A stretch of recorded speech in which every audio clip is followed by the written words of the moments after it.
Freedom sounds romantic from the outside.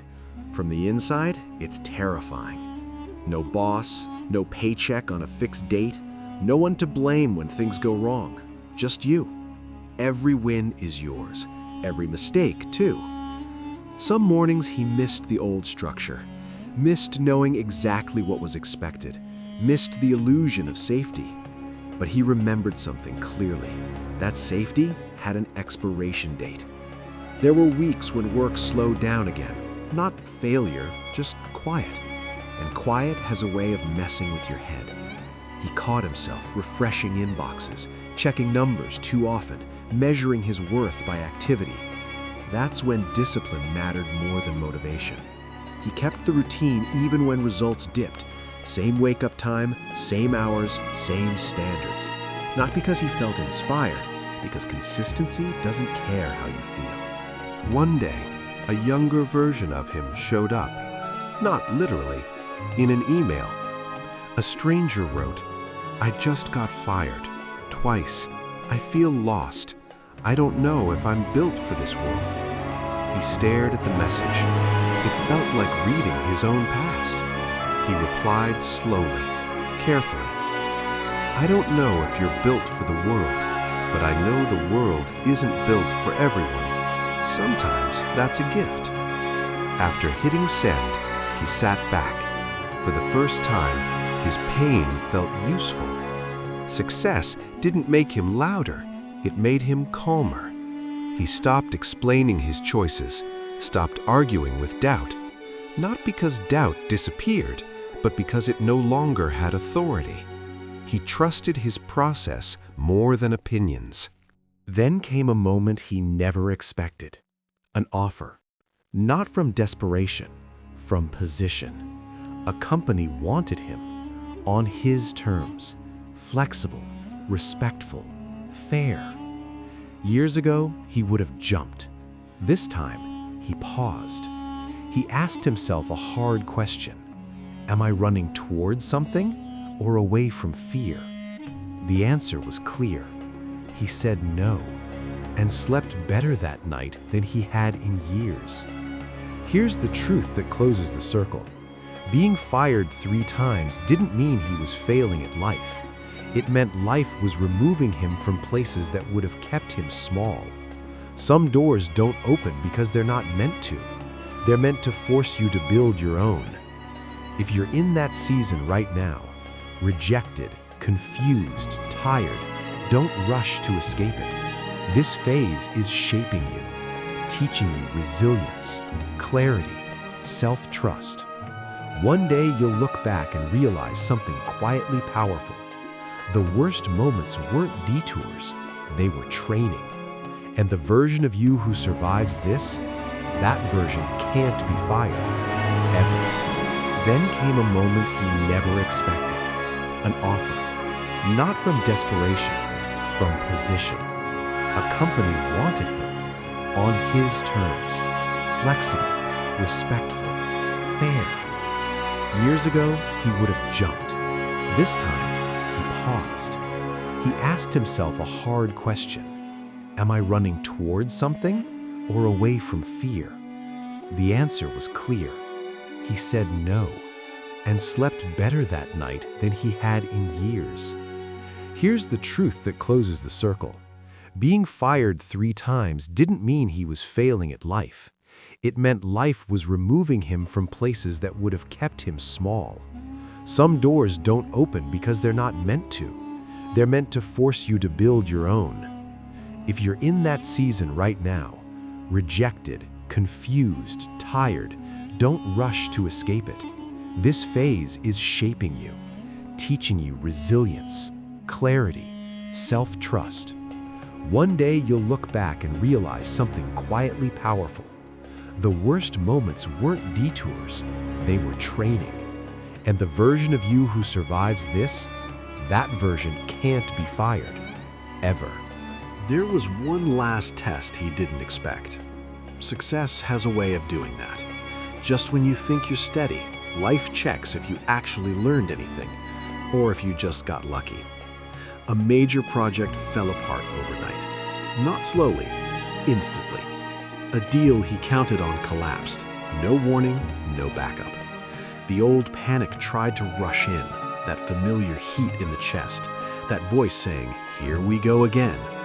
But something was different this time. He didn't spiral. He sat still and waited. He realized failure no longer scared him the way it used to, not because it couldn't hurt him, but because it couldn't define him anymore. Before, failure meant proof he wasn't enough. Now it was just feedback, information, a problem to solve, not a verdict on his worth. So he adjusted, cut expenses, shifted focus, went back to fundamentals. No drama, no self-pity, just work. Weeks later, stability returned. Not the kind built on hype, the kind built on systems, savings, multiple streams, skills no one could take away. He wasn't rich, but he was resilient. And resilience is more valuable than confidence. Because confidence breaks when things go wrong. Resilience adapts. He stopped measuring life in milestones. No more, when I get there, I'll be happy. He learned to respect the process, the boring days, the quiet wins, the unseen discipline. That's where real growth lives, not in applause. Sometimes he thought about the version of himself sitting in that car years ago, engine off, heart racing, feeling like a failure. If he could say one thing to that version, it wouldn't be motivational, it would be honest. This is going to hurt longer than you think, but it's also going to build you deeper than you imagine. Here's the final truth. Some people get fired and recover. Others get fired and awaken.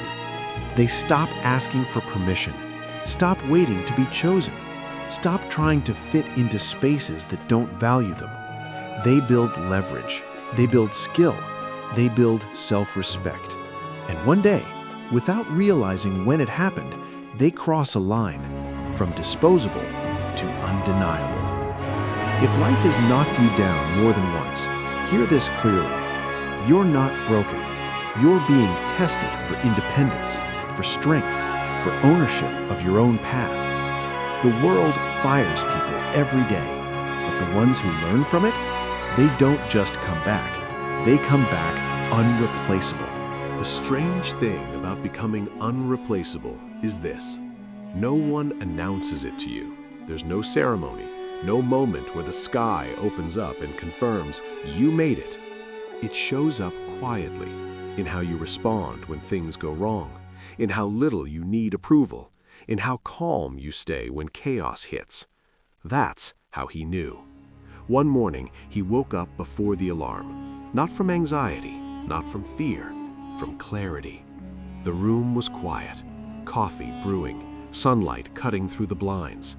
Years ago, mornings felt like judgment, another day to prove himself, another chance to fail. Now, mornings felt neutral, and that neutrality was freedom.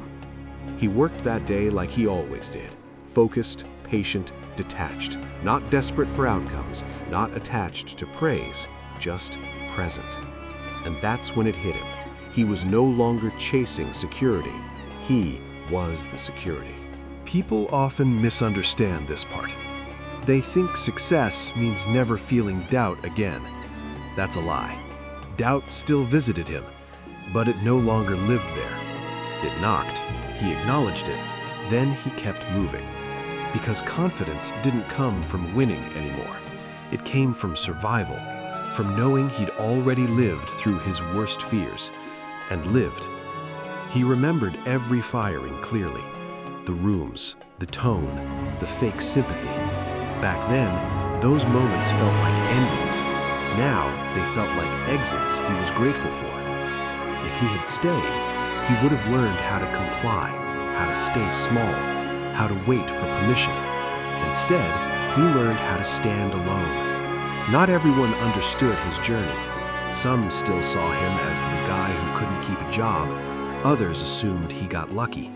He let them. Explaining your past to people who don't live your present is exhausting.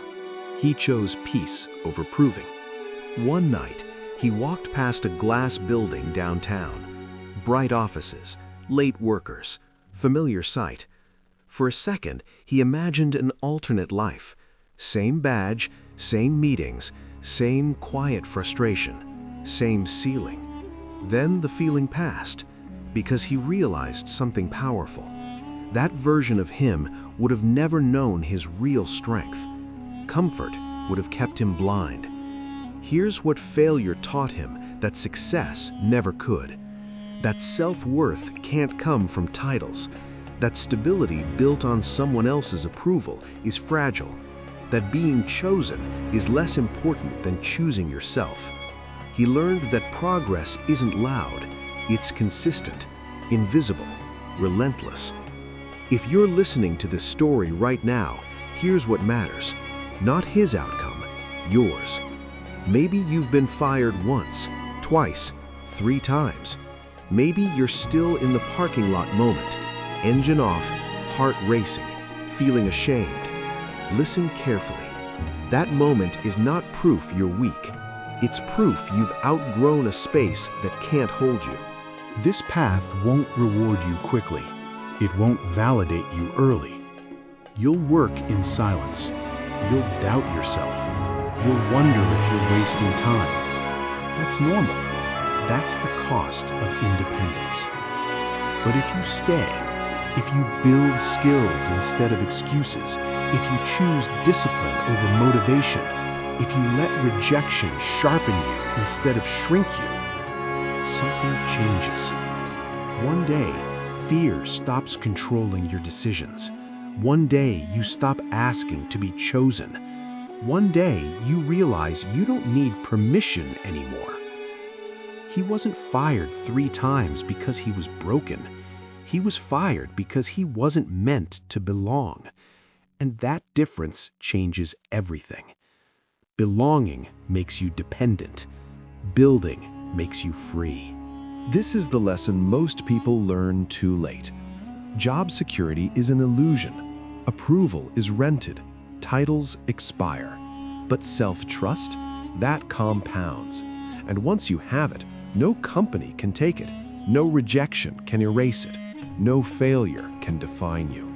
So, if life is pushing you out right now, let it. Stop trying to squeeze yourself into spaces that don't respect you. This isn't punishment, it's preparation. And when you finally stand on something you built with your own hands, you won't just succeed, you'll become someone the world can't fire, ever.